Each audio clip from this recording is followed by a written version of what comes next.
الحمد لله نحمده ونستعينه ونعوذ بالله من شرور أنفسنا ومن سيئات أعمالنا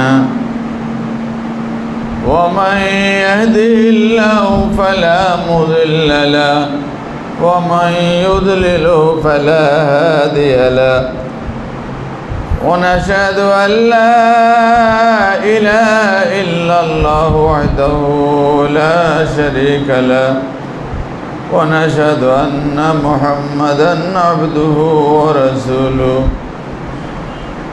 أما بعد فإن خير الحديث كتاب الله وخير الهدي هدي محمد صلى الله عليه وسلم وشر الأمور محدثاتها وكل محدثة بدعة وكل بدعة ضلالة وكل ضلالة في النار فأعوذ بالله من الشيطان الرجيم بسم الله الرحمن الرحيم قاف والقرآن المجيد بل عجبوا أن جاءهم منذر منهم فقال الكافرون هذا شيء عجيب أإذا متنا وكنا ترابا ذلك رجع بعيد قد علمنا ما تنقص الأرض منه وعندنا كتاب حفيظ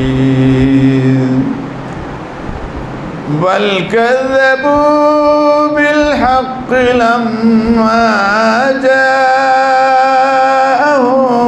فهم في أمر مريج أفلم ينظروا إلى السماء فوقهم كيف بنيناها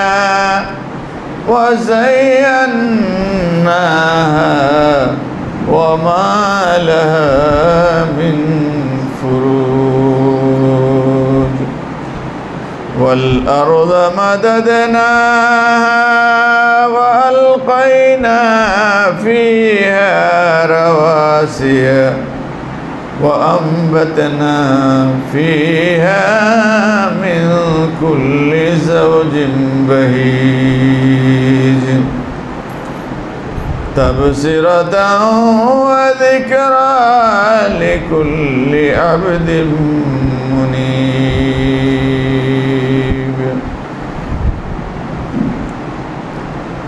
وقال جل شانه في المكان الآخر قلنا اهبطوا منها جميعا فإما يأتينكم مني هدى فمن تبع هدايا فلا خوف عليهم ولا هم يحزنون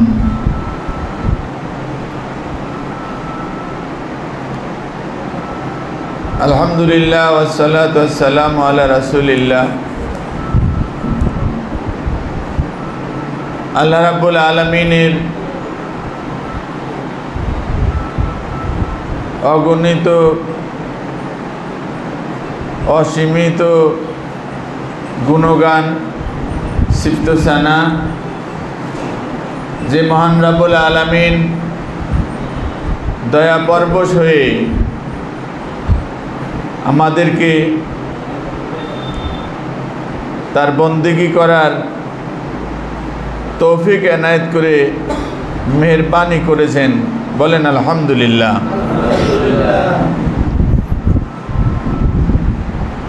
আমার আপনার পাশে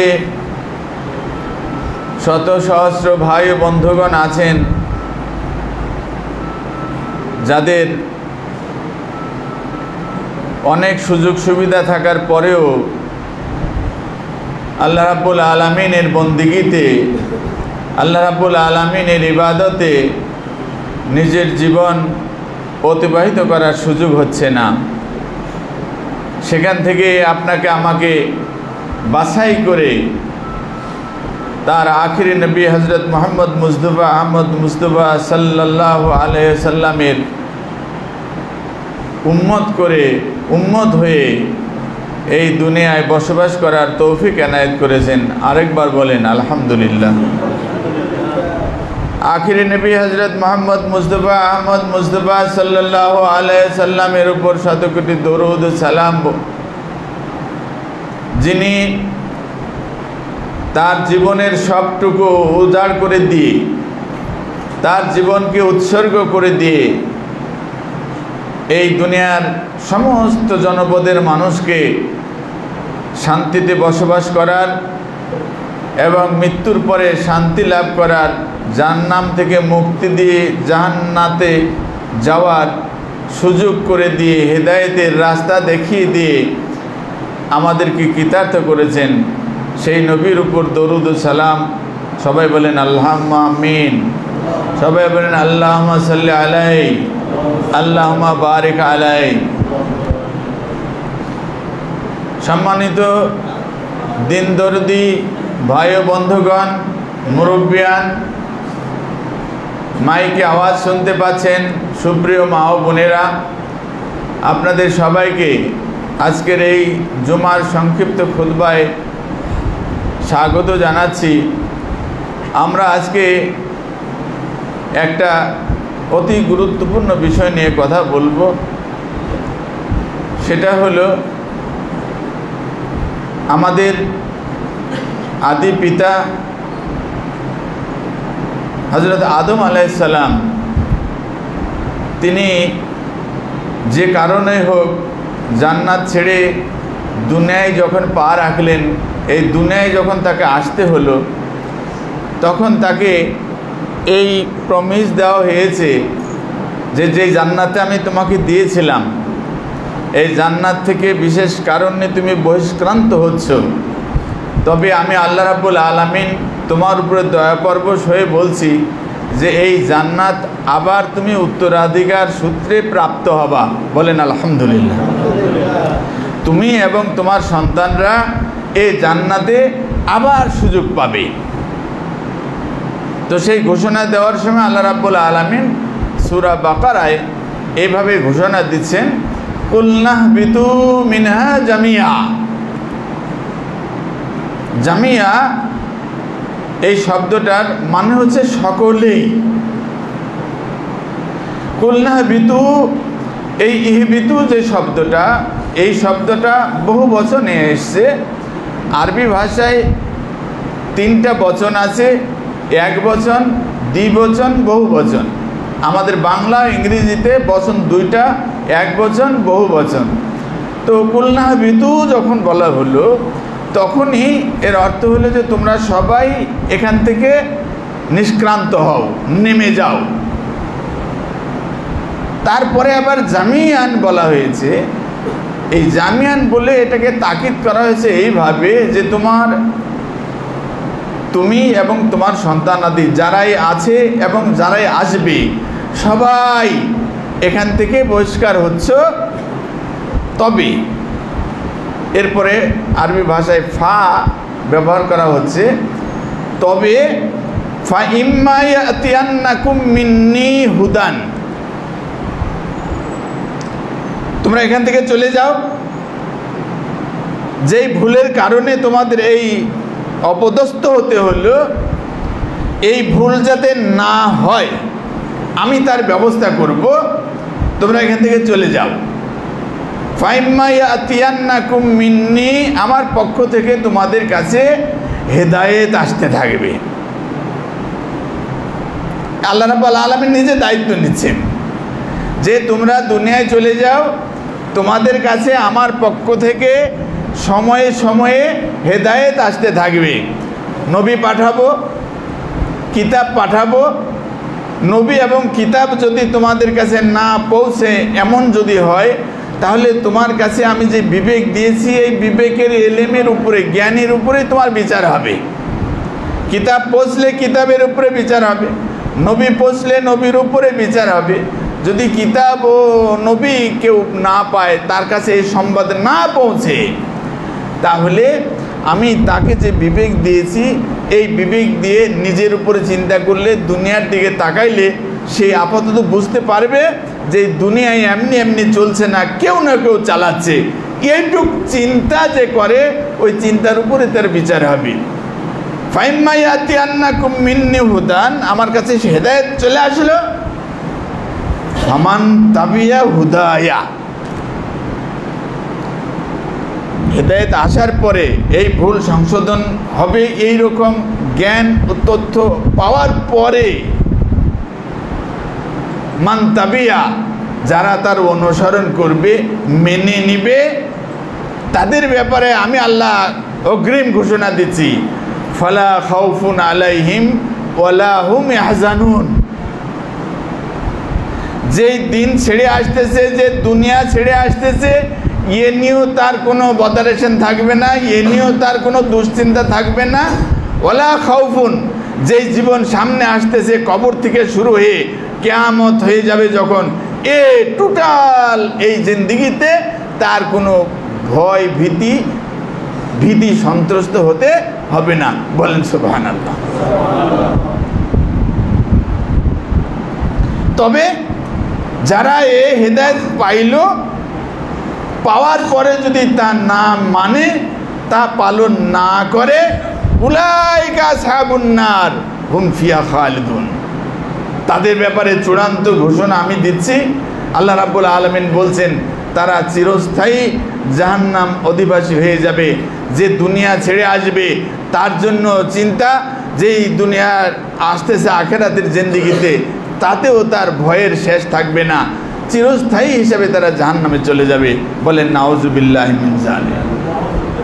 আমরা আজকে আলোচনা করব, আল্লাহ রাব্বুল আলামিন বলছেন যে আমি হেদায়েত পাঠাবো, এই হেদায়েতের ইত্তেবা করা লাগবে। তাবিয়া শব্দ আসছে, তাবিয়া মানে হলো যে নবী এবং রাসূলরা যেই তথ্য ও যে হেদায়েত, যেই বাণী আমাদের কাছে শোনায়, তারই অনুসরণ করা, এটার নাম হলো ইত্তেবা করা। আর নবী এবং রাসূল যা দেন নাই অথবা তাদের কাছ থেকে পাই নাই, আমি নিজে নিজে আল্লাহকে সন্তুষ্ট করার জন্য চেষ্টা করি, এটার নাম হলো তাকলিদ করা। ইত্তেবা করা আমাদের জন্য জরুরি করে দিয়েছেন আল্লাহ রাব্বুল আলামিন, যে যা হেদায়েত পাবা তারই তোমরা অনুসরণ করবা, ইত্তেবা করবা, তাবিয়া। এখন এই হেদায়েতটা কি, তারপরে হলো তাবিয়াটা কি, কিভাবে আপনি অনুসরণ করবেন, আর এই হেদায়েতটা আপনি কিভাবে পাবেন।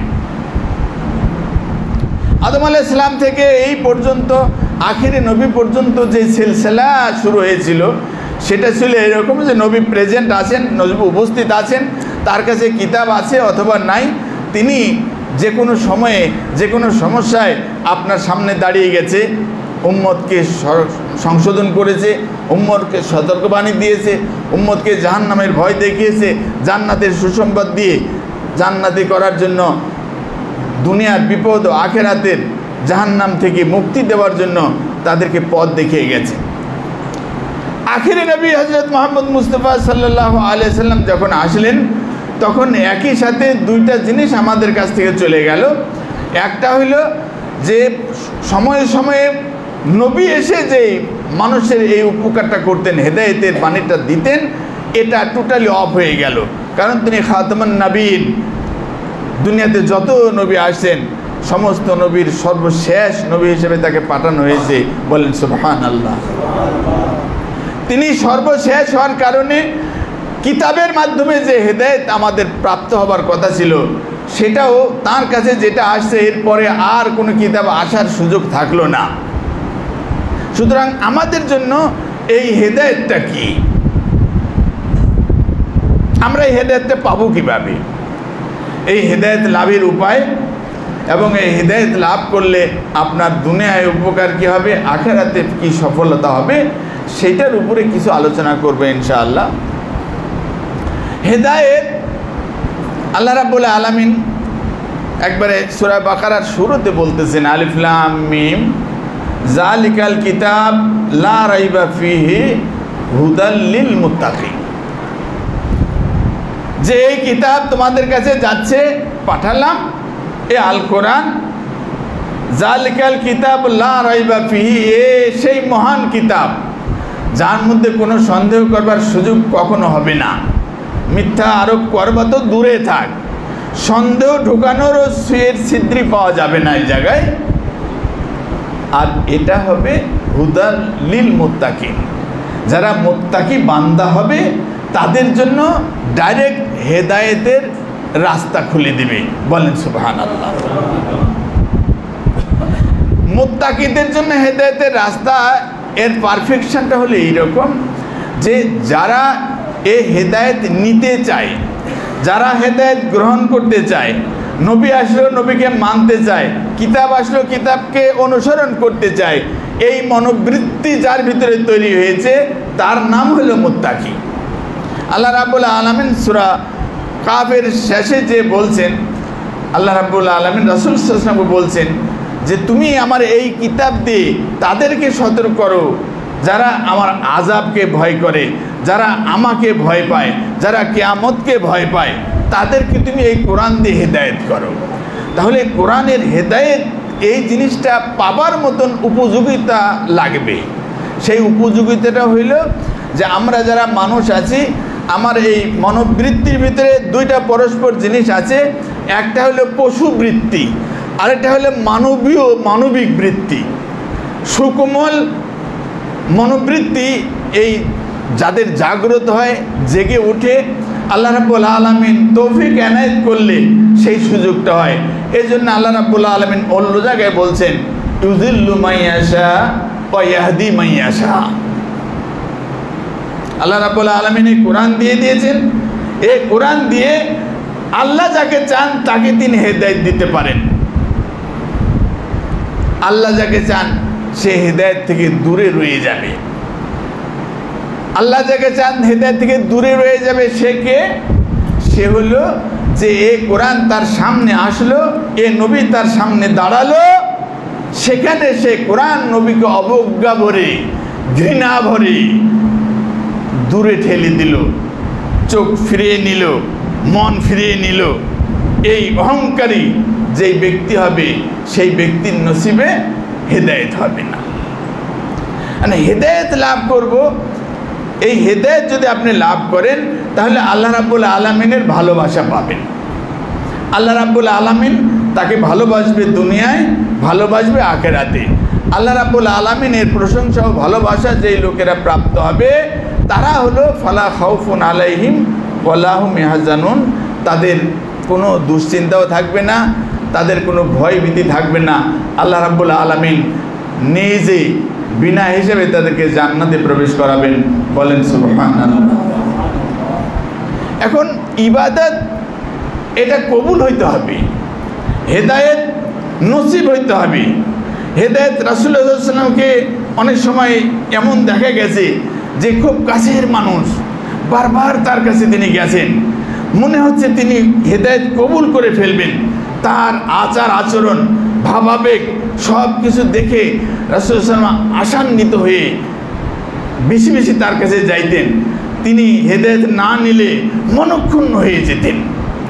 আল্লাহ রাব্বুল আলামিন এরকম একটা উপলক্ষ তার চাচা আবু তালেবকে সামনে রেখে ঘটনা ঘটেছে যে তার জীবনে নবুয়তের সময়ে রাসূলুল্লাহ সাল্লাল্লাহু আলাইহি ওয়াসাল্লামকে সাপোর্ট দেওয়া, হাজার মুসলমান যে সাপোর্ট দিতে না পেরেছে তার এই চাচা তার চেয়ে বেশি সাপোর্ট দিয়েছেন। এত শক্তিশালী, সামর্থ্যবান, সজ্জন হওয়ার পরেও তিনি হেদায়েত নিচ্ছেন না, হেদায়েত কবুল করতেছেন না। যখন মারা যাচ্ছেন, হাদিসে আসছে রাসূল সাল্লাল্লাহু আলাইহি ওয়াসাল্লাম সংবাদ পেয়ে তার শিয়রে চলে গেলেন। ওখানে যে বসে বসে চাচার মুখের দিকে তাকিয়ে বারবার বলতেছিলেন, আম্মি, চাচা চাচা, কুল লা ইলাহা ইল্লাল্লাহ আতাজিরু বিহি ইলাইল্লাহ। চাচা, একবার যদি আপনি শুধু এই কালেমাটা আমাকে শুনিয়ে যেতে পারেন। এই সময় শোনাইলে কাজ হয় না, কিন্তু তারপরেও যদি আমাকে শোনাইতে পারেন, আমি আল্লাহ রাব্বুল আলামিনের কাছে আপনার পক্ষে সাক্ষী দিব যে উনি তো আমাকে কালেমা শুনে আসছিল। বারবার করে কান্না বিজড়িত কণ্ঠে চাচাকে এইভাবে বারবার স্মরণ করে দিচ্ছিলেন। আপনারা সেই লম্বা ঘটনা জানেন। তার আশেপাশের লোকেরা তাকে শেষ পর্যন্ত বায়েস করলো। সে শেষ পর্যন্ত ওই কলমা বলা থেকে বিরত থাকলো, কলমা না বলে দুনিয়া থেকে চলে গেল। সেই সময়ে তার মনোবেদনা, রাসূল সাল্লাল্লাহু আলাইহি ওয়াসাল্লামের আক্ষেপ দূর করার জন্য কোরআনের আয়াত নাজিল হয়ে আল্লাহ রাব্বুল আলামিন বলতেছেন যে লা তাহদি মান আহবাবতা ওয়ালাকিন্নাল্লাহ ইয়াহদি। আল্লাহ রাব্বুল আলামিন বলতেছেন, হে নবী, তুমি যাকে ইচ্ছা করো যে এই লোকটাকে আমি হেদায়েত নসিব করে দেবো, হেদায়েত দিয়ে দেবো, বারবার তার কাছে যাচ্ছ, তার জন্য কাঁদছো, তার জন্য মায়া করতেছো, তুমি চাইলেই কাউকে হেদায়েত দিতে পারো না। ওয়ালাকিন্নাল্লাহ ইয়াহদি মান ইয়াশা। আল্লাহ রাব্বুল আলামিন যাকে চান তার নসিবে এই হেদায়েত জুটে। বলেন সুবহানাল্লাহ। উনি পাননি, বিদায় হয়ে চলে গেছেন, জাহান্নামে তিনি যাবেন। তার জাহান্নামের বর্ণনা আপনারা শুনেছেন। আমরা যে আলোচনাটা করতে চাইছি সেটা হলো যে আল্লাহ রাব্বুল আলামিনের জন্য জরুরি হলো হেদায়েত। হেদায়েতের মূল হলো ইবাদত। এই ইবাদতটা কিভাবে কবুল হবে, কার ইবাদত কবুল হবে, সেটাই হলো হেদায়েত প্রাপ্তির আলামত। আপনি ইবাদত করতেছেন, ইবাদত আপনার কবুল হইতে হবে, তাহলে বুঝবেন যে আপনার হেদায়েত নসিব হয়েছে। এই ইবাদত কবুল হওয়ার দুইটা শর্ত কোরআনে দেওয়া আছে। দুইটা শর্ত হইল সম্পূরক। দুইটা শর্ত মিলাইলে একটা হয়ে যায়। আলাদা আলাদা দুইটা শর্ত দেওয়া আছে, দুইটার যে কোনো একটা হইলে হবে না। দুইটা শর্ত অ্যাট এ টাইম যদি আপনার ইবাদতের মধ্যে থাকে, তাহলে বুঝতে হবে যে আপনি হেদায়েত লাভ করেছেন। নাইলে আপনি আমল করতেছেন, ইবাদত বন্দেগী করতেছেন, কিন্তু হেদায়েত নসিব হয় নাই। কোরআনের 30 পারায় একটা সূরা আছে, সূরা আল বাইয়িনা। এই সূরার 5 নম্বর আয়াতের মধ্যে একটা শর্তের উল্লেখ করেছেন এইভাবে, ওয়ামা উমিরু ইল্লা লিয়াবুদুল্লাহ মুখলিসিনা লাহুদ্দিন।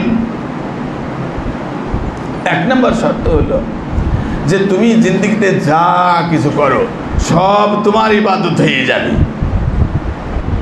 যা করবা সব তোমার সওয়াব হবে, সব কিছুতে তুমি সওয়াব পাবা।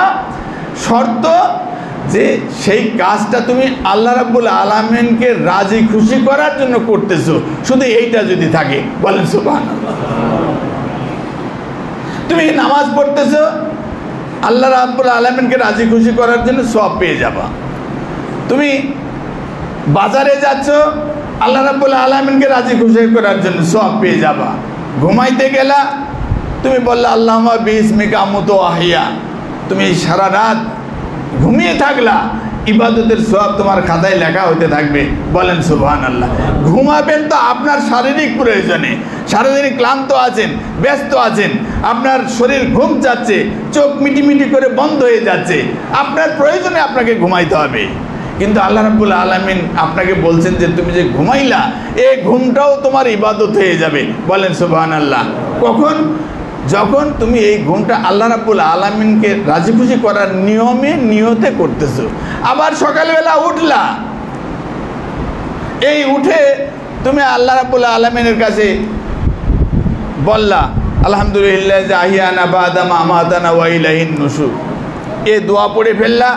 যতক্ষণ তুমি জাগনা আছো, সূর্য অস্তমিত হয়নি, এই পুরা টাইমটা, এই টাইমটাও তোমার নামে ইবাদত হিসেবে কবুল করা হবে, যদি তুমি এই নিয়ত করো যে এই সারাদিন আমি আল্লাহ রাব্বুল আলামিন খুশি হয় এমন কাজ করতে চাই। বলেন সুবহানাল্লাহ।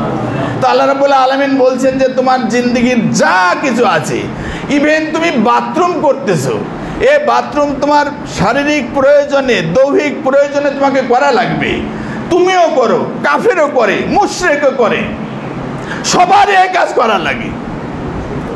কিন্তু তুমি বাথরুমে যাচ্ছ, সেই বাথরুমে যাওয়ার সময় একটা দোয়া আছে, বের হয়ে একটা দোয়া আছে, এই দোয়াটা পড়লে বোঝা যায় তুমি এই কাজটা আল্লাহ রাব্বুল আলামিনের রেজামন্দি করার জন্য করতেছো, আল্লাহকে রাজি খুশি করার জন্য তুমি কাজটা করতেছো, যে এই কাজটা করলে ফ্রি হয়ে যাবা, আল্লাহকে ভালো করে ডাকতে পারবা, এই নিয়াত করে ভিতরে ঢুকতেছো, বাইরে হয়ে আসতেছো। রাসূলুল্লাহ সাল্লাল্লাহু আলাইহি ওয়াসাল্লামের হাদিস বলছে এতেও তোমার সওয়াব হবে। বলেন সুবহানাল্লাহ। এক নাম্বার শর্ত যে যা কিছু আপনি করবেন এই কাজটার পিছনের উদ্দেশ্যটা কি, এটা হলো মুখলিসিনা লাহুদ্দিন হুনাফা, একনিষ্ঠভাবে আল্লাহ রাব্বুল আলামিনকে রাজি খুশি করার জন্য আপনি কাজটা করবেন। 2 নম্বর শর্ত আছে। 2 নম্বর শর্ত হলো সূরা আলে ইমরান নামে একটা সূরা আছে, এই সূরার 31 নম্বর আয়াতের মধ্যে সেই শর্তটার ঘোষণা দিয়েছেন আল্লাহ এইভাবে যে কুল ইন কুনতুম তুহিব্বুনাল্লাহ ফাত্তাবিউনি। সূরা বায়ানে আল্লাহ বললেন তুমি যদি এই কাজ করো তাহলে তুমি আমার মহব্বত পেয়ে যাবা, ভালোবাসা পেয়ে যাবা, হেদায়েত তোমার নসিব হবে। এই জায়গায় এসে আলে ইমরানের 31 নম্বর আয়াতের মধ্যে আল্লাহ রাব্বুল আলামিন বলতেছেন যে তুমি যদি আল্লাহর ভালোবাসা পেতে চাও, তুমি যদি মনে করো আমার হেদায়েত নসিব হোক, এই আশা আকাঙ্ক্ষা আল্লাহর কাছে তুমি যদি কামনা করো, তো এই জায়গায় রাসূল সাল্লাল্লাহু আলাইহি ওয়াসাল্লাম বলতেছেন তুমি তাহলে তোমার উম্মতকে বলে দাও তোমার উম্মতের জন্য আলাদা স্পেশাল রিওয়ার্ড আছে, অফার আছে, ডিসকাউন্ট আছে।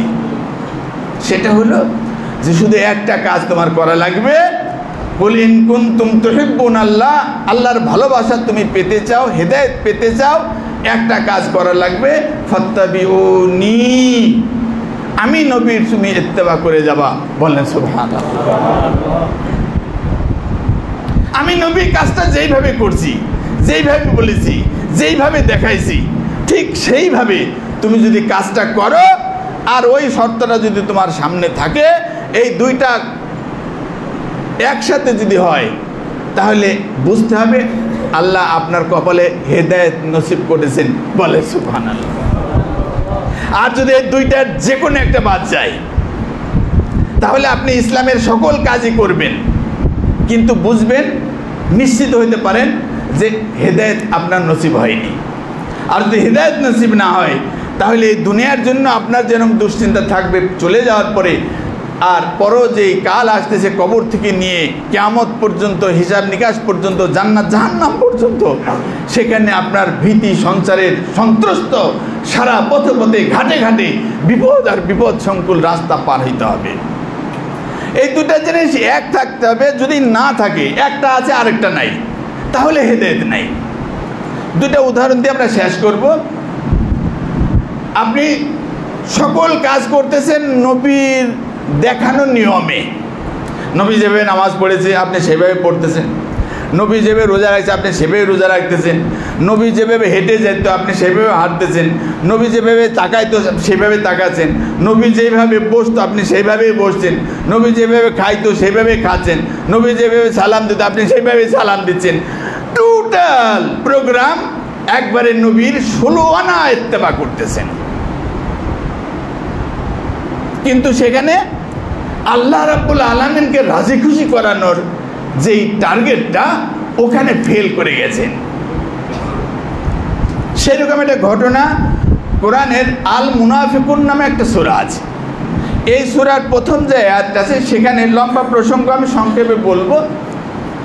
প্রসঙ্গটা তুলছেন আল্লাহ এইভাবে, ইদা জাকাল মুনাফিকুন ক্বালু নাশহাদু ইন্নাকা লারাসূলুল্লাহ ওয়াল্লাহু ইয়ালামু ইন্নাকা লারাসূলু ওয়াল্লাহু ইয়াশহাদু ইন্নাল মুনাফিকিনা লাকাযিবুন। রাসূলুল্লাহ সাল্লাল্লাহু আলাইহি ওয়াসাল্লাম বলতেছেন যে একদিন রাসূলুল্লাহ সাল্লাল্লাহু আলাইহি ওয়াসাল্লাম মেম্বারে বসে আছেন মসজিদে, তো ওই দরজা দিয়ে কিছু লোক ঢুকলো। ভালো করে খেয়াল করে। ইজা যা আকা, যখন ওই লোকগুলি তোমার কাছে আসলো, এসে কালু, তারা বলতেছে নাশাদু ইন্নাকা লা রাসূলুল্লাহ, আমরা সবাই সাক্ষী দিচ্ছি, কায়ে মনোবাক্যে স্বীকৃতি প্রদান করতেছি, ইন্নাকা, অবশ্যই আপনি, রাসূলুল্লাহ, আল্লাহর রাসূল। যেই কথাটা শোনার জন্য রাসূলুল্লাহ সাল্লাল্লাহু আলাইহি ওয়াসাল্লাম তার চাচার শিওরে বসে বসে কান্না করতেছিলেন, বারবার বলতেছিলেন, চাচা, আল্লাহ রাব্বুল আলামিনের কাছে একটু উযর পেশ করার জন্য আমাকে একটু সুযোগ দেন, যাতে আপনার জন্য আমি একটু কিছু বলতে পারি, এই সুযোগটা শুধু আমাকে দেন, বাকিটা আল্লাহর ইচ্ছা। সেই সুযোগটাই হচ্ছিল না, শুধু বললেন লা ইলাহা ইল্লাল্লাহ বলেন, মুহাম্মদ রাসূলুল্লাহ বলেন, এটা বলতেছিলেন। এই লোকগুলো মসজিদে ঢুকলো, রাসূল বসে আছেন, সবাই এসে বলতেছে নাশহাদু, আমরা সবাই সাক্ষী দিতেছি, ইন্নাকা, অবশ্যই আপনি রাসূলুল্লাহ, আল্লাহর রাসূল। কেউ যদি বলে লা ইলাহা ইল্লাল্লাহ মুহাম্মদ রাসূলুল্লাহ, সে কি মুসলমান হবে কি হবে না? হবে। একজন কাফের, একজন মুশরিক মুসলমানের উপায় কি? আশহাদু আল্লা ইলাহা ইল্লাল্লাহ ওয়া আশহাদু আন্না মুহাম্মাদার রাসূলুল্লাহ, এইটুকু বলে গেল, মুসলমান হয়ে গেল। ভিতরে তার কি আছে না আছে, কোন নিয়তে বলেছে, আপনার দেখবার কোনো সুযোগ নাই, পরখ করার কোনো কায়দা নাই। 60 বছর বয়স হয়ে গেছে, এই পুরা 60 বছর বটপারি, বদমাইশি, দুর্নীতি, অনিয়ম, জুলুম, অত্যাচারে জীবন কাটিয়ে দিয়েছে। কিন্তু এই বয়সে হাঁটি হাঁটি পা পা করে আপনার মসজিদে ঢুকে গেছে ওই লোকটা। আপনার মনে যেন এটা না হয়, বেটা 60 বছর ধরে এই মুসল্লিদেরকে তিড়ে মেরে সব শেষ করে দিয়ে এখন তুমি মসজিদে ঢুকেছ, এই কথা যেন আপনার মনে না আসে। কারণ কার তওবা কখন আল্লাহ কবুল করবে না আপনি জানেন না, আমি জানি। এই জন্য যখনই কেউ লা ইলাহা ইল্লাল্লাহ বলে ঢুকে গেছে, আস্তাগফিরুল্লাহ বলে ঢুকে গেছে, আল্লাহ যদি তার তওবা কবুল করে ফেলে, তাহলে সেই ওই কাজেই বিনা আমলে জান্নাতে চলে যেতে পারে। বলেন সুবহানাল্লাহ। আর আমি আর আপনি সারা জীবন আমল করে জিন্দেগি ফানা ফানা করে ফেলেছি, কিন্তু যদি হেদায়েত নসিব না হয়, তাহলে এই আমল কোনো কাজে আসবে না। তো সেই জায়গায় এই লোকগুলো সবাই সাক্ষী দিল, আমরা বুঝতে পারতেছি এরা পাক্কা মুসলমান। সবার সামনে সাক্ষী দিছে, ইন্নাকা লা রাসূলুল্লাহ, মা ইলাহা ইল্লাল্লাহ মুহাম্মদ রাসূলুল্লাহ, আশহাদু লা ইলাহা ইল্লাল্লাহ ওয়া আশহাদু আন্না মুহাম্মদ রাসূলুল্লাহ বলে দিল। আল্লাহ রাব্বুল আলামিন কি বলতেছে শুনেন, আল্লাহু ইয়ালামু ইন্নাকা লা রাসূলু, ওরা তো আপনাকে সাক্ষী দিল যে আপনি আল্লাহর রাসূল, আমি আল্লাহ রাব্বুল আলামিনও সাক্ষী দিতেছি, আমিও জানি আন্নাকা লা রাসূলুহু, তুমি আল্লাহর রাসূল। বলেন সুবহানাল্লাহ। মানে ওরা ভুল করে কাউরে রাসূল বলে নাই। আমি যারে রাসূল বানাইছি, আমি যাকে রাসূল হিসাবে পাঠাইছি, আমি যাকে জানি মুহাম্মদ রাসূলুল্লাহ, তাকেই ওরা বলতেছে আপনি হলেন আল্লাহর রাসূল। এই মদিনায় এরা বাস করত, রাসূলুল্লাহ সাল্লাল্লাহু আলাইহি ওয়াসাল্লামের এই মসজিদে 5 ওয়াক্ত নামাজ পড়তে আসতো। রাসূল যেভাবে নামাজ পড়েছে সেইভাবে নামাজ, যেইভাবে সূরা ফাতিহা পড়ে সেইভাবে সূরা ফাতিহা, ফাতিহার পরে জোরে আমিন বলা, রাফুল আদিনে করা, এই করা সেই করা, সব টোটাল প্রোগ্রাম রাসূলের সাথে একসাথে মিশে গেছে। নাইলে তো রাসূল তাদের মসজিদ থেকে বের করে দিতেন। কিন্তু আল্লাহ কি বলতেছে শুনেন, এই ঘটনার পরে আল্লাহ বলতেছেন ওয়াল্লাহু ইয়াশহাদু, ওয়াল্লাহু ইয়াশহাদু ইন্নাল মুনাফিকিনা লাকাযিবুন। হে নবী, তোমার আরেকটা সাক্ষীর কথা শোনাই।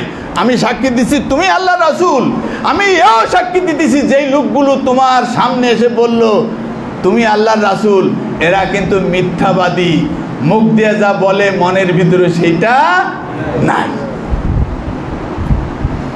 তার মানে কি, যে আল্লাহ রাব্বুল আলামিনের প্রতি যে ঈমানের দরকার, রাসূলের প্রতি যে ঈমানের দরকার, মনে গায়ে মনোবাক্যে বিশ্বাস থেকে, ঈমান থেকে এই কথাটা তারা বলে নাই, যার জন্য তাদের এই আমল রাসূলুল্লাহ সাল্লাল্লাহু আলাইহি ওয়াসাল্লামের তরিকায় হয়েছে সব কিছু।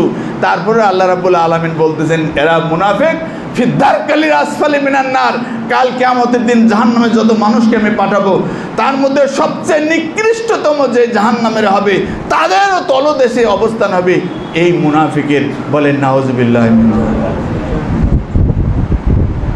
তাহলে কি বোঝা গেল যে দুইটা জিনিস যদি একসাথে আপনার ভিতরে পাওয়া যায়, কারো ভিতরে আসে, সেই জন্য মনে করতে আল্লাহ আমাকে হেদায়েত নসিব করবেন বা আমি হেদায়েত পেতে পারি, হেদায়েতের কাছাকাছি আছি। আর এই দুইটার যে কোনো একটা যদি বাদ যায় তাহলে সে যেন এই আশা না করে তার হেদায়েত নসিব হওয়ার সুযোগ আছে অথবা হয়ে গেছে। 2 নম্বরের প্রোগ্রাম যে যা কিছু করবেন সেটা যেন রাসূল সাল্লাল্লাহু আলাইহি ওয়াসাল্লামের তরিকা অনুযায়ী হয়। আল্লাহ রাব্বুল আলামিনকে রাজি খুশি করানোর নিয়তের মধ্যে কোনো গণ্ডগোল নাই, কোনো গণ্ডগোল নাই, কিন্তু শুধু তরিকাটা ওনার মতন না হওয়ার কারণে আপনার আমল ঠিকই হচ্ছে, আপনি দেখতে পাচ্ছেন খুব ভালো কাজ করতেছেন, মানুষ আপনাকে এই সমাজে সবচেয়ে ভালো মানুষ হিসাবে হিসাব নেবে, ওলিয়া আউলিয়া গাউস কুতুব মনে করবে, ভক্তি শ্রদ্ধায় গত গত কণ্ঠে আপনার পায়ে লুটিয়ে পড়বে। কিন্তু আল্লাহ রাব্বুল আলামিন বলতেছেন যে হেদায়েতের কাছে ধারেও তার আসার সুযোগ নেই। একটা ঘটনা শোনাই আপনাদেরকে। ইমাম মালিক রহমতুল্লাহ আলাইহি নামে একজন ইমাম আছেন। এই 4 মাযহাবের কথা আপনারা শুনে থাকবেন। এই 4 মাযহাবের একটা মাযহাবের নাম হইল মালিকি মাযহাব। এই মালিকি মাযহাবের যিনি যার নামে হয়েছে ওনার নাম ইমাম মালিক, এই জন্য মালিকি মাযহাব হয়েছে।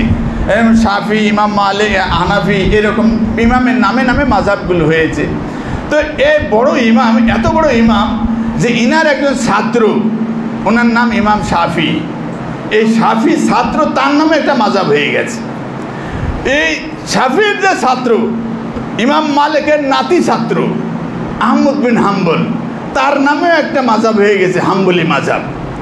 হানাফি মাযহাব আমাদের কাছে যেইভাবে আসছে, ইমাম আবু হানিফা রহমতুল্লাহ কোনো বই লিখে আমাদের কাছে দিয়ে যান নাই।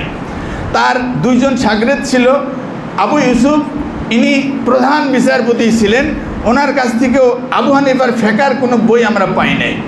ইমাম আবু হানিফার যাবতীয় ফেকা আমাদের কাছে দিয়ে গেছেন, ওনার নাম মোহাম্মদ বিন হাসান শাইবানি। এই মোহাম্মদ, ওনার মাধ্যমে আমরা সব পেয়েছি, ইমাম আবু হানিফার যত ফতোয়া ফরজ সব কিছু আমাদের কাছে এসেছে। তো এই ইমাম মোহাম্মদ, ইনি ডাইরেক্ট ইমাম মালিকেরও ছাত্র, আবু হানিফারের ছাত্র, মালিকেরও ছাত্র। আবু হানিফা থেকে ফেকা পেয়েছেন, ফেকা দিয়ে গেছেন। আর ইমাম মালিকের কাছ থেকে উনি হাদিস পেয়েছেন, হাদিস পড়েছেন ওনার কাছে। ইমাম মালিকের একটা বই, হাদিসের বই আছে, ওই বইটার নাম মুয়াত্তা। এই বইটা উনি ওনার কাছে পড়েছেন, ইমাম শাফিও পড়েছেন। তো এই জন্য ইনি আবার এই মুয়াত্তাটা ইমাম মালিকের কাছে পড়ে উনি ওইটাও লিখেছেন, লিখে আবার বাজারে ছেড়েছেন। আমাদের বাজারে বর্তমানে বাংলাদেশে সেটা আছে। ইমাম মালিকেরটা পাই আর না পাই, এই মুহাম্মদের মুয়াত্তাটা আমরা পাবো। তো ঘটনা যেটা ঘটে গেছে এই জায়গায়, এইটার মুয়াত্তা মালিক নাই, এটার নাম বলা হবে মুয়াত্তা মুহাম্মদ। কিন্তু হওয়ার কথা ছিল কি মুয়াত্তা মালিক, কারণ ওনারই কিতাব, ওনার এক ছাত্র আমাদের কাছে বর্ণনা করতেছেন, যেরকম আরেক ছাত্র বর্ণনা করে আমাদের কাছে দিয়েছেন, সেটা বাজারে আছে, ওটার নাম মুয়াত্তা মালিক, এইটার নাম মুয়াত্তা মুহাম্মদ। এমন হলো কেন? এমন হয়েছে এই জন্য যে বাজারে আপনারা বুখারি পাবেন। আমাদের এই লাইব্রেরি আব্দুল ইবনে আব্বাস রাদিয়াল্লাহু তাআলা আনহুর যে মাদ্রাসা মসজিদ কমপ্লেক্স আপনারা আছেন, এদের লাইব্রেরিতে বুখারি আছে। এই বাজারে আবার কিছু বুখারি আছে। বাংলাদেশের সেরা আলেম, জগৎ বিখ্যাত আলেম, তিনি অনুবাদ করেছেন। সেই অনুবাদের যদি বই আমরা পড়ি, বুখারি পড়ি, বুখারি পড়ার পরে আপনি দেখবেন যে আমিন বলতে হয় না, রাফালাতানি করতে হয় না, সূরা ফাতিহা পড়তে হয় না বুখারিতে। আবার আরেকটা বুখারি এখানে আছে, ওই বুখারি যদি পড়েন তখন দেখা যাচ্ছে যে ফাতিহা পড়তে হয়, আমিন বলতে হয়, রাফালাতানি করতে হয়। এই ঘটনাটা কি? ঘটনাটা হইল যে উনি যখন ওই বইটার অনুবাদ করে আমাদের কাছে দিয়েছেন, অনুবাদ করে দেওয়ার পরে যেই জায়গায় লেখা আছে যে রাসূলুল্লাহ সাল্লাল্লাহু আলাইহি ওয়াসাল্লাম নামাজ পড়তে যে আল্লাহু আকবার রাফালাতানি করবেন, রুকুতে যাবেন রাফালাতানি করবেন, আবার উঠবেন রাফালাতানি করবেন, 2 রাকাত থেকে উঠবেন রাফালাতানি করবেন, 4টা রাফালাতানি আছে বুখারীতে। তো ওই হাদিসটা যখন অনুবাদ হলো, অনুবাদে ঠিক হুবহু ওই লিখলেন যে 4টা রফলাতেনে আছে, কিন্তু ওই জায়গায় একটু লাল দাগ দিয়ে পৃষ্ঠার নিচে যে উনি লিখতেছেন এইটা রাসূলুল্লাহ সাল্লাল্লাহু আলাইহি ওয়াসাল্লামের প্রথম জামানায় ছিল, পরবর্তীতেও এটা ছিল না। এটা কিন্তু ইমাম বুখারীর কথা না, যিনি অনুবাদ করতেছে উনি ওর নিচে এসে আমাকে লিখে দিচ্ছে যে রফলাতেনে এটা সহিহ হাদিস, হাদিস ঠিকই আছে, তবে এটা রাসূলের প্রথম জামানায় উনি করতেন, শেষ জামানায় উনি এটা করেন নাই। তা আমরা কোনটা করব? যেটা শেষ জামানায় করেছেন সেইটা তো শেষ জামানায় করে নাই, আমরা করি না। যার জন্য আমাদের জাতীয় মসজিদ বাংলাদেশের, সেই মসজিদের একজন ইমাম তিনি বলতেছে আমি বাংলাদেশ পড়লাম, দেওবন্দ মাদ্রাসা পড়লাম, মক্কায় পড়েছি, মদিনায় পড়েছি, এরপরে আজহার বিশ্ববিদ্যালয় মিশরে সেখানেও আমি পাস করেছি। তাবৎ বিশ্ববিদ্যালয়ে পড়ার পরে কত বুখারী কতবার পড়লাম, কিন্তু আমিন বলার কোনো হাদিস পাইলাম না। বুঝতে পারছেন তো বিষয়টা? পাবে কোথায়? নিচে তো লেখা আছে যে আমিন আগে বলতো পিছিয়ে বলতো না। তো হাদিস পাইছে কিন্তু হাদিস আমল করার মতন পায় নাই। এই জন্য এই ইমাম মালিকের যে মুয়াত্তা, এই মুয়াত্তারে ইমাম মুহাম্মদ যখন আবার লিখে আমাদের কাছে দিলেন, তো এই মালিকের মুয়াত্তার নিচে আবার উনি যে বলবেন যে মালিকের মত এটা, তবে আমাদের মত হলো এইরকম। বুঝতে পারছেন কেন ঘটনা? তো আমাদের মত এইরকম যখন ঢুকাই দিছে, তখন মানুষ বললো যে এটা মালিকের মুয়াত্তা বলার দরকার নাই, এটা হলো মুহাম্মদের মুয়াত্তা। মানুষ যেন জানে যে মালিকটার এটা আলাদা। তো যাকে আমার ওই ঘটনা শোনানোর আপনাদের উদ্দেশ্য না, ঘটনার যেটা শোনাবো সেটা হলো মদিনার ইমাম ছিলেন উনি। মদিনার ইমাম, রাসূলুল্লাহ সাল্লাল্লাহু আলাইহি ওয়াসাল্লাম চলে গেলেন দুনিয়া থেকে, মদিনার মসজিদে লক্ষ লক্ষ সাহাবী মজুদ আছে। সুতরাং অন্য ইমামরা যেইভাবে দিন পার হয়ে বছর পারে মাস পাড়ি দিয়ে একটা হাদিস সংগ্রহ করার জন্য ইমাম বুখারী 4 মাসের রাস্তা চলে গেছে, কিন্তু ইমাম মালিককে এইরকম দৌড়াদৌড়ি করা লাগে নাই, ঘরে বসেই সব উনি পেয়ে গেছেন। সাহাবীরা সব মওজুদ, পুরুষ সাহাবী মহিলা সাহাবী সব এখানে হাজির আছে। যত হাদিস দরকার, বক্তব্য দরকার, ইতিহাস দরকার, সব তার হাতের গোড়ায় নাগালের কাছে। উনি মুয়াত্তা লিখলেন, মালিকি মাযহাব হয়ে গেল, পরবর্তী মানুষ মালিকি মাযহাব বানালো, এই করলো সেই করলো। তা একটা ঘটনা আপনাদের শোনাচ্ছি, সেটা হলো মদিনার মসজিদের নামাজ পড়েন নিয়মিত। তা ফজরের নামাজ হচ্ছে, ফজরের নামাজ। তো ফজরের নামাজে ইমাম সাহেব আছেন, ওই সামনের কাতার আছে, পিছনের কাতার আছে, এ আছে সে আছে। তো হঠাৎ করে উনি একদিন দেখলেন যে একজন লোক নামাজ পড়তে আসছে, তার বেশভূষা দেখে বড়ই পরেশগার ব্যক্তি, আমলদার ব্যক্তি, মুত্তাকি পরেশগার বলে মনে হচ্ছে। খুবই ভালো মানুষ হবে, নেককার মানুষ হবে। চেহারা দেখেও বোঝা যায় না, অনেক সময় মানুষের চেহারা স্বরূপ দেখে, বেশভূষা দেখে অনেক সময় এটা বোঝা যায় ভিতরে কী আছে আল্লাহ জানে। কিন্তু উনি দেখলেন যে খুবই পরেশগার মানুষ। কিন্তু ঘটনা যেটা পেঁচ খাইল সেটা হলো যে ফজরের আজান হয়ে গেল, আজান হয়ে যাওয়ার পরে 2 রাকাত করে নামাজ পড়লো সবাই। নামাজ পড়ে তারপরে বসে বসে যার যার মতন তসবিহ পড়ছে, কেউ কোরআন পড়ছে, কেউ জিকির করছে, কেউ। এরপরে ইমাম সাহেব উঠে একামত দেবে, মুয়াজ্জিন ইমাম দাঁড়িয়ে যাবে, বাস তখন কি হয়ে যাবে, মানুষ ফজরের নামাজ পড়বে। তো ফজরের নামাজের আগে 2 রাকাত করে নামাজ পড়া। যারা মসজিদে এসে নামাজ পড়ে তাদের 2 রাকাতে 6 রাকাতের সওয়াব হয়। কিভাবে? আপনি ওযু করলেন বাড়িতে, কি যেখানে ওযুর জন্য 2 রাকাত নামাজ আছে, তার নাম হলো তাহিয়াতুল ওযু। মসজিদে যখন ঢুকে পড়লেন, মসজিদের হক আছে 2 রাকাত, ওর নাম তাহিয়াতুল তাকলিল মসজিদ। এরপরে ফজরের নামাজের সুন্নত আছে 2 রাকাত। তা আপনি ওযু করলেন, মসজিদে ঢুকলেন, মসজিদে ঢুকে ফজরের 2 রাকাত নামাজ পড়লেন। এই 2 রাকাতে তাকলিল মসজিদও হলো, তাহিয়াতুল ওযু হলো। কয় রাকাতে সওয়াব পাইলাম? 6 রাকাতে সওয়াব। এখন মক্কার মদিনার মধ্যে বিষয় হলো যে মক্কায় একটা রাকাত নামাজ যদি কেউ পড়ে 1 লক্ষ রাকাতের সওয়াব হয়। বলেন সুবহানাল্লাহ। 1000 রাকাতের, লাখ রাকাতের এই সওয়াবের অফার দেওয়া আছে। মদিনার মসজিদে কেউ যদি নামাজ পড়ে তার এরকম 1000 রাকাতের সওয়াব। এদের মক্কায় এই 1 লাখ রাকাতের সওয়াব হচ্ছে। তারপর আপনি দেখবেন যে সালাম ফিরাইলো ইমাম সাহেব, তারপরে দোয়া দুরুদ সব থুইয়া মানুষ উঠে আবার ঘোরা শুরু করে দিয়েছে। এটার নাম কি? তোয়াফ করতে শুরু করতেছে। এই জন্য যে তোয়াফ সারাদিন সারা রাতের যে নফল আছে ওর চেয়েও বেশি সওয়াব হয় যদি কেউ তোয়াফ করতে পারে। বলেন সুবহানাল্লাহ। তো এই জন্য লাখ বাদ দিয়ে আগে তোয়াফ ধরে। বুঝতে পারছেন কিনা বিষয়টা? সুযোগ পাইলে যাই হোক কোনায় দাঁড়ায় 2 রাকাত করে নামাজ পড়ে। এখন মদিনাতে তোয়াফের ব্যবস্থা নেই, ওখানে আপনি যত নফল নামাজ পড়তে পারেন, যত নামাজ পড়তে পারেন, আপনার প্রতি রাকাতে 1000 রাকাত এরকম সব আপনি পেয়ে যাবেন। তো ওই লোক মসজিদে ঢুকে ইমাম আজান হয়ে গেছে ফজরে, 2 রাকাত সুন্নত পড়লো, সবাই বসে গেছে তসবিহ তাহলিল করছে, কিন্তু ওই লোক আপনার 2 রাকাত করে নামাজ পড়েই যাচ্ছে। ধরেন 20 পড়ে ফেললো, 2 তো পড়ে যাগে, এরপরে আরও 20 রাকাত পড়ে ফেলেছে। তো ইমাম মালিক রহমতুল্লাহ আলাইহির দিকে তাকিয়ে আছে, তাকিয়ে দেখছেন এই হুজুর আবার এই নামাজ কিভাবে পড়ছে, আমরা তো সবাই বসেই আছি, এই নামাজ কোথায় পাইলো? এ হলো বিষয়টা। জানি না, আমরা অজানা থাকতে পারে, সব হাদিস তো আমার কাছে নাই, সব সাহাবীর কাছে তো আমি দেখি নাই, এনার কাছে হয়তো থাকতে পারে।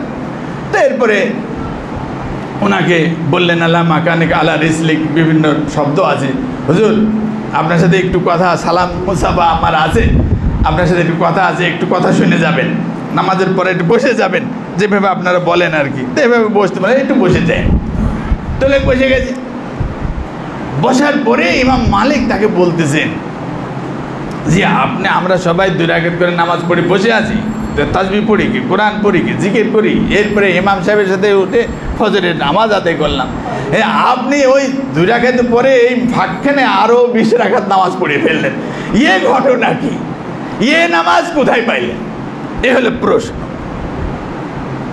তো ওই লোক তো চিনে এই লোকের ইমাম মালিক যারা হাদিস জানে না সেটা হাদিসই হবে না। আমি কি উত্তর দিই? আমি যদি বলি যে হাদিস আছে তো প্রমাণ দেন, আরে হাদিস নাই তাহলে পড়েন কেন? তা আমি তো ধরা পড়ে যাব। এই জন্য চালাকি করে ইমাম মালিকের তিনি প্রশ্ন করলেন, হুজুর আমি যে উত্তর দিব উত্তর তো আপনার জানাই আছে, তবে আমি যে পড়ি তার একটা কারণ আছে। কি কারণ?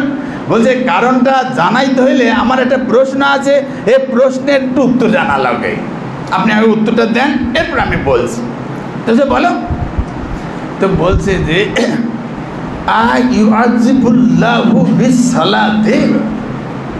আপনার কাছে আমার প্রশ্ন হলো, কাল কিয়ামতের দিন আল্লাহ রাব্বুল আলামিন প্রথম হিসাব নেবেন কিসের? সালাতে। এই সালাত যারা কায়েম করে এভাবে কোরআনে ডাইরেক্ট এই হুকুম দিয়েছেন আল্লাহ, কাদ আফলাহাল মুমিনুন আল্লাযিনা হুম ফি সালাতিহিম খাশিউন। মরার আগেই ওই মানুষগুলির আমি জান্নাতের সুসংবাদ দিতেছি। আল্লাহ রাব্বুল আলামিন বলতেছেন কাদ আফলাহাল মুমিনুন, পেয়ে গেছে তারা জান্নাত। অতীতকালের শব্দ ব্যবহার করেছেন আল্লাহ, কাদ ইয়াফলাহুল মুমিনুন, তারা নাজাত পাবে তা বলতেছেন না, বলতেছেন নাজাত পেয়ে গেছে। কারা? আল্লাযিনা, তারা হুম ফি সালাতিহিম খাশিউন, যারা খুশু সহকারে ন্যায় নিষ্ঠার সাথে মনোভক্তি নিয়ে নামাজ আদায় করতে পারে। তাহলে নামাজীদের জন্য জান্নাতের সার্টিফিকেট আল্লাহ দিয়ে দিয়েছেন কোরআনে। আপনার কাছে আমার প্রশ্ন হলো, আই ওয়াজিবুল্লাহু বিস সালাতে, কাল কিয়ামতের দিন আল্লাহ রাব্বুল আলামিন কোনো বান্দা নামাজ পড়েছে এই জন্য শাস্তি দিবে কিনা বল? প্রশ্ন বুঝতে পেরেছেন? আপনি আমারে বলেন যে কোনো মানুষ নামাজ পড়ে, এই নামাজ পড়ার জন্য আল্লাহ বলবে বেটা নামাজ পড়লি কেন, এই জন্য তোর জাহান্নামে যাওয়া লাগবে, এরকম কোনো হাদিস কোরআন আছে নাকি বলেন? থাকলে তারপরে আমি আমার উত্তর দিচ্ছি। বুঝতে পারছেন? মানকাছি ভাই ফালাই দেওয়ার মতো ইমাম মালিক রহমতুল্লাহ কি উত্তর দিবে? বুঝতে পারছেন কিনা ঘটনা? আল্লাহ রাব্বুল আলামিন নামাজ পড়বে এই জন্য তো শাস্তি দেওয়ার কোনো জায়গা নাই। যেই নামাজ পড়তেছে একবারে মদিনার মসজিদে আছে ইমামের মতন করে, ও সূরা ফাতিহা, রাফুলে দাইন, আমিন সব ঠিক আছে। ইমাম মালিক রহমতুল্লাহ আলাইহি বলতেছেন লা ইউআযিবুল্লাহু বিসসালাতি, কোরআন হাদিস যতটুকু পড়েছি তাতে বুঝতে পেরেছি নামাজ পড়ার কারণে আল্লাহ রাব্বুল আলামিন কাউকে শাস্তি দিবেন না। ওয়ালাকিন তবে ইউআযিবুল্লাহু বিখিলাফি রাসূলিল্লাহ সাল্লাল্লাহু আলাইহি ওয়াসাল্লাম, আল্লাহ শাস্তি দিতে পারেন যদি সে নামাজটা খেলাফে রাসূলুল্লাহ সাল্লাল্লাহু আলাইহি সাল্লামের তরিকার খেলাফে হয়ে থাকে। তাহলে এখানে কি পাওয়া গেল? আল্লাহ রাব্বুল আলামিনকে রাজি খুশি করার জন্য সে কি করতেছে? নামাজ পড়তেছে। কিন্তু খেলাফে রাসূলুল্লাহ, বুখারীতে আর মুসলিমের দুইটা হাদিস আছে। আন আয়েশা রাদিয়াল্লাহু তাআলা আনহা, আয়েশা রাদিয়াল্লাহু তাআলা আনহা বলতেছেন, কানান নবী সাল্লাল্লাহু আলাইহি সাল্লাম ইউসাল্লি রাকাতাইনি বাইনান নিদায়ে ওয়াল আযানি ওয়াল ইকামাতি। ফজরের যখন আজান হয়ে গেল, এরপরে একামত হবে, এর মাঝখানে কানা সবসময় পড়তেন রাকাতাইনে, 2 রাকাত। এটা হলো বুখারীর riwayat। মুসলিমে এই হাদিসের আরেকজনের, রাসূলুল্লাহ সাল্লাল্লাহু আলাইহি ওয়াসাল্লামের এই স্ত্রী আয়েশা, আরেকজনের স্ত্রীর নাম হলো হাফসা, ওমর রাদিয়াল্লাহু তাআলা আনহুর মেয়ে যে ছিল, সে হাফসা রাদিয়াল্লাহু তাআলা বলতেছে, আন্নান নবী সাল্লাল্লাহু আলাইহি ওয়াসাল্লাম লা ইউসাল্লি বাইনান নিদাই ওয়াল ইকামাতি ফিল ফজরে ইল্লা রাকাতাইনি খাফিফাতাইনি। এই ফজরের আজান এবং একামতের মাঝখানে 2 রাকাত খুব সংক্ষেপে, খাফিফাতাইনি, একবারে সংক্ষেপে সূরা ইন্নাতাইনা আর সূরা কুল আল্লাহ এইরকম ছোট্ট সূরা দিয়ে শেষ করে দিতেন। 2 রাকাতের বেশি কখনো উনি নামাজ পড়ে নাই। তাহলে রাসূলুল্লাহ সাল্লাল্লাহু আলাইহি ওয়াসাল্লামের তরিকা কি? সারাদিন আপনি নামাজ পড়েন, কোনো অসুবিধা নাই। সারা রাত আপনি নামাজ পড়েন, কোনো অসুবিধা নেই। রাকাতাইনে দিনে আপনার নামাজ পড়তে ইচ্ছা করতেছে, রাকাতাইনে পড়েন, 1000 রাকাত পড়ে ফেলেন, কোনো অসুবিধা নেই, আপনি সওয়াব পাবেন। কিন্তু রাসূলুল্লাহ সাল্লাল্লাহু আলাইহি ওয়াসাল্লাম এই ফজরের আজান আর একামতের মাঝখানে মাত্র 2 রাকাত নামাজ পড়তেন। এখানে কিন্তু উনি 20 রাকাত 25 রাকাত সুযোগ পাইও পড়তেন না। তাহলে রাসূলুল্লাহ সাল্লাল্লাহু আলাইহি ওয়াসাল্লামের তরিকা কোনটা? ফজরের আজান হয়ে যাওয়ার পরে কয় রাকাত? 2 রাকাত। এই লোক এবার কি করেছে? সুযোগ পাইয়া 2 রাকাতের সাথে আরো 20 রাকাত পড়া শুরু করে দিয়েছে। আপনি নামাজ পড়েন, সওয়াব আছে। বেলা 11টা বাজে, আপনি 2 রাকাত নামাজ পড়তেছেন ওযু করে, আলহামদুলিল্লাহ, সওয়াব পাবেন।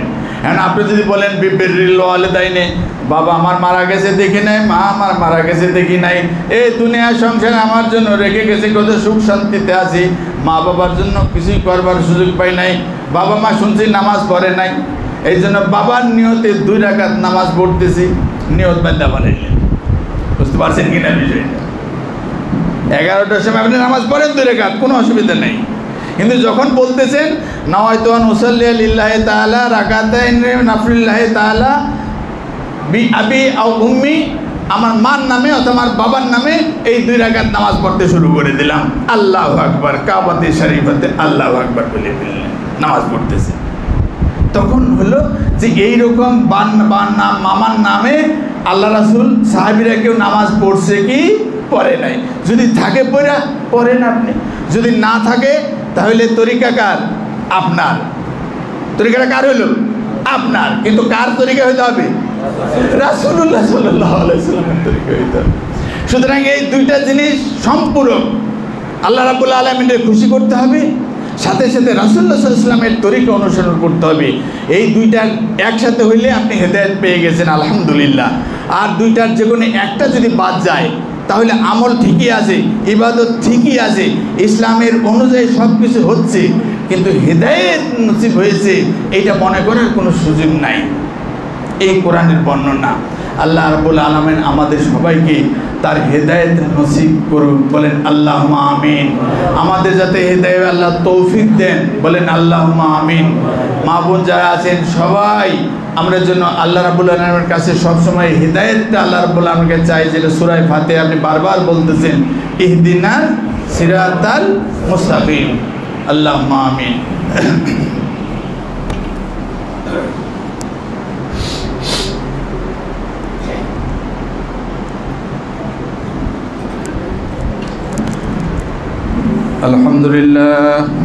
الحمد لله نحمده ونستعينه ونعوذ بالله من شرور أنفسنا ومن سيئات أعمالنا ومن يهده الله فلا مضل له ومن يضلل فلا هادي له ونشهد أن لا إله إلا الله وحده لا شريك له ونشهد أن سيدنا ونبينا ومولانا محمدا عبده ورسوله اللهم أعيد الإسلام والمسلمين اللهم أعيد الإسلام والمسلمين المظلومين في فلسطين وروهينجا وكشمير وغيرها من بلدان العالم اللهم اغفر من خذل دين محمد صلى الله عليه وسلم ولا تجعلنا منهم اللهم انصر من نصر دين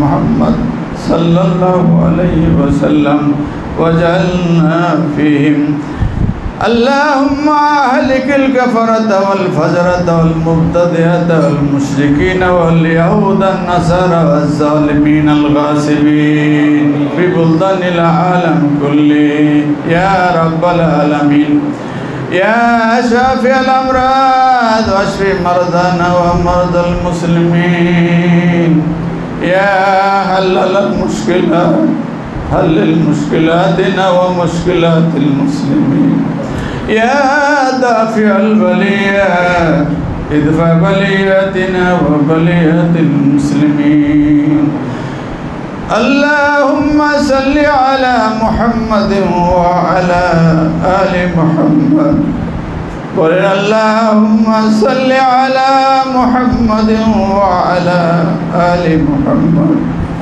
اللهم صل على محمد وعلى آل محمد كما صليت على إبراهيم وعلى آل إبراهيم إنك حميد مجيد اللهم بارك على محمد وعلى آل محمد كما باركت على إبراهيم وعلى آل إبراهيم إنك حميد مجيد يا أيها الذين آمنوا اذكروا لله ذكرا كثيرا ولذكر الله أولى وأعز وأهم وأجل وأتم وأكبر قوموا للصلاة